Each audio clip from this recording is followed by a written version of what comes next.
Fancy garment and kids mall, sherwani, coat pant, three piece, suiting, shirting, tailoring, बच्चे और बच्चियों के लिए कई सारे कपड़ों की वैरायटियां। हमारा पता आयशा नगर पुलिस स्टेशन के सामने, हजार खोली, मालेगांव। प्रोप्राइटर चांद खान।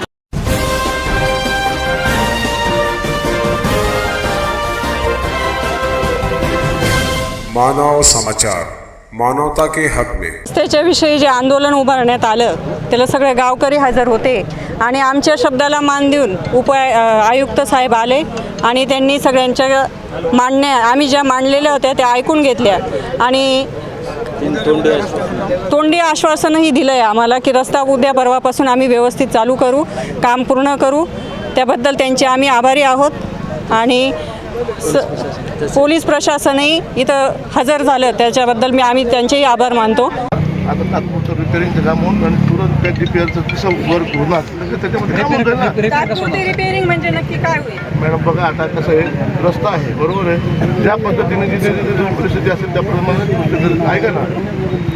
दुसरी गोष्ट अशी आहे की DPR मध्ये सिमेंट रोड धरलेला आहे, त्याच्यामध्ये प्रश्न नाही तो होऊन जाणार आहे ना। पण 4 वर्ष झाले ना साहेब। मॅडम तुमचं निवेदन आलं, मी 1 मिनिट बोलू का साहेब? बोला ना। इकडनं मागच्या आठवड्याला म्हणजे मी सांगते तुम्हाला, मागच्या आठवड्यात एक गर्भवती स्त्री गेली, तिला काही ॲम्ब्युलन्स अवेलेबल झाली नाही, फोन करूनही कुणी आलं नाही आणि गावातील लोकही तिला घेऊन गेलेली, तर ती इथपर्यंत व्यवस्थित आली। इथून पुढे असा हा रस्ता एवढ्या भर पावसात ती महिला ती रिक्षामधून घेऊन गेली, ती हायवेवरती महिला डिलिव्हरी झाली, तिचं बाळ तिथं दगावलं, याला जबाबदार कोण?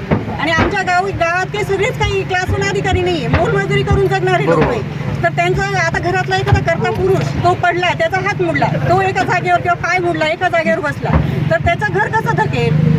मासेमारी असते। दादा रोडाचं काम मेहरबानगी करा आणि एवढं रोडाचं काम फिक्स करा। हे गावाची लई हाल झाली आहे, थेट सवंदगावपर्यंत तर मालेगावचं रोडापर्यंत एकदम हालत खराब झाली आहे।